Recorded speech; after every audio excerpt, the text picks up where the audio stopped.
Students, आज मैं आपके साथ डिस्कस करने जा रही हूँ लिमिटेशन ऑफ मैनेजमेंट अकाउंटिंग। जैसा कि हमने बहुत सारे बेनिफिट देख लिए, मैनेजमेंट अकाउंटिंग किसे कहते हैं, ठीक है। तो करते समय आपके सामने कुछ पॉइंट्स ऐसे लगते हैं, हाँ इसमें ये कुछ कमी है, ठीक है। ऐसे ही मैनेजमेंट में शायद आपके एज ए स्टूडेंट लेवल पर ना पता चले, तो मैनेजमेंट के हम कोई भी चीज़ करते हैं, जैसे कॉस्ट अकाउंटिंग है, फाइनेंशियल अकाउंटिंग है, तो इस टाइप से हर चीज़ में तो क्या होती है, कुछ कमी होती है। जैसे हम लोग भी हैं, तो हमारे में हर करोड़ों कमी होती है। ऐसा कोई भी नहीं होता कि जो परफेक्ट हो, ठीक है। तो हर में अच्छी चीज़ें भी हैं, लिमिटेशन भी है। इसी टाइप से मैं आपके साथ डिस्कस करने जा रही हूँ लिमिटेशन ऑफ मैनेजमेंट अकाउंटिंग, ठीक है। जैसे आपको पता है कि मैनेजमेंट अकाउंटिंग हमें क्या गाइडेंस देता है, मैनेजर को प्लानिंग करने में, डायरेक्शन देने में, कंट्रोलिंग करने में, ठीक है। तो बहुत सारे बेनिफिट भी हैं किसके, मैनेजमेंट अकाउंटिंग के। लेकिन फिर भी कुछ मतलब ना, कुछ में बहुत अच्छी चीज़ है, उसमें कुछ नुक्स निकाल दो, इस टाइप से है लिमिटेशन ऑफ मैनेजमेंट अकाउंटिंग। सबसे है लिमिटेशन ऑफ बेसिक रिकॉर्ड।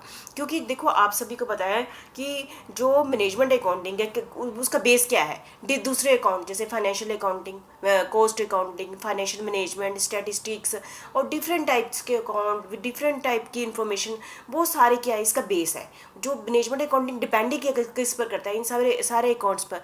जो भी ड्रॉबैक होंगे किसके, कॉस्ट अकाउंटिंग के, फाइनेंशियल अकाउंटिंग के, फाइनेंशियल मैनेजमेंट के, स्टैट के, वो सारे अपने आप ही इसमें भी आ गए। जैसे उन सभी की ना ड्रॉबैक है कि इसमें ये कमी है, इसमें ये कमी है, तो अपने आप, क्योंकि ये डिपेंड किस पर है, उन सारे अकाउंट्स पर। तो इसका मतलब क्या हुआ, ये सारे अकाउंट्स पर डिपेंड है, तो उनकी कमियां भी इसमें आ गई हैं। तो ये लिमिटेशन ऑफ द, क्योंकि उनकी लिमिटेशन है तो इसकी भी लिमिटेशन बन गई, ठीक है। मैनेजमेंट अकाउंटिंग ड्राइव से इन्फॉर्मेशन, कहाँ से ये इन्फॉर्मेशन लेता है, from financial accounting, cost accounting, other records लेता है। दस यदि उसके उन अकाउंट्स के पॉजिटिव स्ट्रेंथ लेता है तो वीकनेस भी लेता है, ठीक है।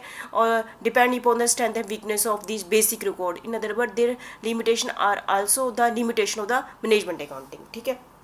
मतलब कि if the financial data is not reliable, then यदि हमारा फाइनेंशियल अकाउंट ठीक ढंग से नहीं बना होगा तो इसका मतलब मैनेजमेंट अकाउंटिंग भी ठीक ढंग से नहीं बना होगा। यदि कॉस्ट अकाउंटिंग में गड़बड़ है तो मैनेजमेंट अकाउंटिंग में गड़बड़ 100% होगी, ठीक है। जैसे कि आपका बेस है, जैसे आप बीकॉम फर्स्ट ईयर पर प्लेसमेंट कर रहे हैं, प्लेसमेंट में अकाउंट किया, आप बीकॉम में किया। अब देखो, आप जितनी मर्जी अच्छी जॉब में चले जाओ, कहीं भी चले जाओ, तो जो आप हमारा जो बेस स्ट्रॉन्ग होना चाहिए, है ना, बेस स्ट्रॉन्ग होना चाहिए। तो आप इसी पर डिपेंड है। यदि आपने अभी नहीं इसको स्ट्रॉन्ग किया तो फिर आप कुछ भी कर लो तो वो आप स्ट्रॉन्ग नहीं बने पाए ना। इसलिए बेसिक जो बेस होगा वो अच्छा होगा, तभी यदि उस पर कमियाँ होंगी तो मैनेजमेंट अकाउंटिंग में भी कमियाँ रहेंगी, ठीक है।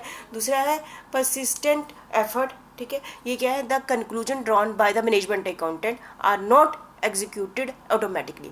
ऐसा नहीं है कि जैसे ही मैनेजमेंट अकाउंटेंट ने कंक्लूजन निकाला वैसे ही एकदम से अप्लाई हो गया। He has to convince people at all level. ये देखो, जो मैनेजमेंट अकाउंटेंट है उसने तो बहुत ही डिटेल में काम किया है, उसको हर जगह की पॉजिटिव नेगेटिविटी का पता है, तो वो सलाह देता है। क्योंकि डिसीजन लेने की पावर मैनेजमेंट अकाउंटेंट के पास नहीं है। किसके पास पावर है, मैनेजर्स या बड़े लेवल पर है। यदि वो किसी को ऑटोमेटिक, ऐसे नहीं उसने सोचा कि ये चीज़ ठीक हो जाए, ऑटोमेटिकली वो चीज़ वैसे ठीक नहीं होती।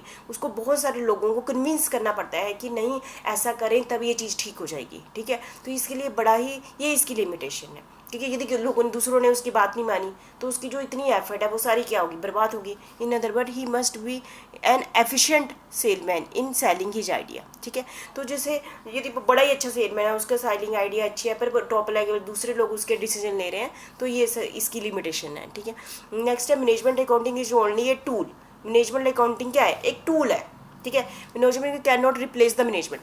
जो मैनेजमेंट अकाउंटिंग और मैनेजमेंट दोनों अकाउंटेंट अलग अलग है। जो मैनेजमेंट है वो टॉप लेवल है या मिडिल लेवल है, लो लेवल है, तो वही डिसीजन लेती हैं, वही प्लानिंग करती है, वही ऑर्गेनाइजेशन करती है, वही कंट्रोलिंग करती है, वही डायरेक्शन करती है, डिसीजन लेती है, सब कुछ वही करती हैं। तो ये एक टाइप से ये टूल है, मतलब ये पकड़ाता है, जैसे कागज हाथ में पकड़ा दिए और सलाह दे दी, ठीक है। लेकिन फाइनल डिसीजन तो उन्हीं ने लेना है। तो फिर क्या हुआ, इसने जो इतनी मेहनत की, इतनी डिटेल में, देखो चीज़ का पता उसी को होता है जिसने डिटेल में काम किया होता है, ठीक है। सामने वाला यदि हमारे से रिपोर्ट ले लेता है, उसके बेस पर डिसीजन लेता है, तो उसका, चलो वो ऐसे नहीं कह रही हूँ वो नहीं करेंगे, पर वैसे जो मैनेजमेंट अकाउंटेंट की बात कर रही हूँ मैं यहाँ पर, कि वो एक टूल है। ऐसा नहीं है कि वो उसके पास डिसीजन लेने की पावर नहीं होती है मैनेजमेंट अकाउंटेंट के पास। Management accountant can not replace the management. Management accountant जो नहीं है एडवाइजर टू द मैनेजमेंट, सिर्फ एडवाइस देता है, ठीक है। मतलब डिसीजन नहीं लेता। Decision regarding implementing the his device is to be taken by management. There is always a temptation to take an easy course of arriving at decision by, है ना, मतलब टोटली यहाँ कहने का मतलब है कि मैनेजमेंट अकाउंटेंट है वो कोई बस सलाह दे सकता है, पर इसके ऐसा नहीं डिसीजन नहीं दे। Wide scope, management accounting has a wide scope in corporation many discipline, बहुत ज़्यादा स्कोप है इसका, बहुत डिसिप्लिन में। It considered both monetary as well as non monetary factor, this all bring, मतलब कि क्योंकि मैनेजमेंट अकाउंटिंग का है बहुत बड़ा स्कोप, ठीक है, आपको पता है इसमें ये कंसीडर करता है मॉनिटरी टर्म्स भी, नॉन मॉनिटरी टर्म्स भी। देखो यदि उनमें कमियां हैं, है ना, उनको उन सभी को कंक्लूजन लगाना ये कोई आसान काम नहीं है, इसलिए थोड़ा सा इसमें ये ड्रॉबैक आ जाता है। टॉप हैवी स्ट्रक्चर, ठीक है। The installation of management accounting system require heavy cost. देखो मैनेजमेंट अकाउंटिंग करवानी है तो मैनेजमेंट अकाउंटेंट रखना पड़ेगा। हम ये भी एक्सपेक्टेशन करते हैं कि मैनेजमेंट अकाउंटेंट को बहुत डिटेल में नॉलेज होनी चाहिए, जिसके कारण कि हम एक एफिशिएंट पर्सन को रखेंगे और इसमें कॉस्ट भी बड़ी ज़्यादा लगती है इनको मेंटेन करने में, ठीक है। और इसका मतलब क्या हुआ, ये तभी पॉसिबल है यदि बहुत बड़ा बिजनेसमैन के लिए ही पॉसिबल हो पाएगा। छोटा बिजनेसमैन यदि मैनेजमेंट अकाउंटेंट करवाएगा तो उसके लिए बड़ा ही कॉस्टली पड़ेगा, ये इसकी लिमिटेशन पड़ जाती है।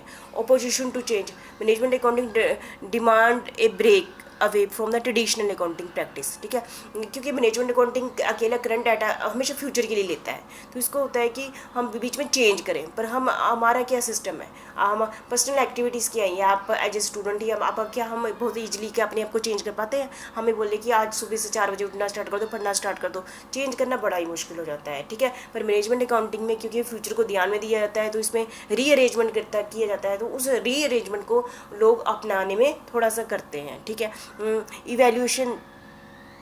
इवैल्यूएटरी स्टेज, मतलब मैनेजमेंट अकाउंटिंग बहुत पुराना नहीं है, ये नया ही है। जैसा कि मैंने आपको कहा 40-50 साल हुए हैं, तो इसके कारण इसकी अभी तक इसकी इतनी डेवलपमेंट नहीं हुई है। इसके टूल्स हैं ये अपनी मर्जी से यूज़ करते हैं हम लोग, ठीक है, अपने अकॉर्डिंग यूज़ करते हैं, जिसके कारण कि अभी इसमें प्रॉपर डेवलपमेंट नहीं हुई है, ठीक है, डेवलपिंग स्टेज पर है। और पर्सनल बेस, क्योंकि मैनेजमेंट अकाउंटिंग में जो डिसीजन लिए जाते हैं, जैसे अकाउंटेंट ही हैं वो इन्फॉर्मेशन तो कलेक्ट करता है, फाइनेंशियल अकाउंटिंग, कॉस्ट अकाउंटिंग, सबसे इन्फॉर्मेशन कलेक्ट तो करता है, लेकिन पर्सनल बेस वो अपने अकॉर्डिंग उनको रीअरेंजमेंट करता है। मतलब कि यदि management accounting person to person पर डिपेंड करता है, ठीक है, आपको पता है इसके कोई सेट रूल तो है नहीं है, ठीक है, ये अपने आप में जो चेंजेस करता है ना, ये क्या करता है पर्सनल बेस, इसका मतलब इस पर पर्सनल इफेक्ट बड़ा ही ज़्यादा रहता है, ठीक है। और psychological resistance, the installation of management accounting involve basic change in the organisation setup. यदि हम तो ऑर्गेनाइजेशन स्ट्रक्चर में चेंज करना पड़ेगा, न्यू रूल्स अपनाने पड़ेंगे, regulation also required to be framed which affected number of the person,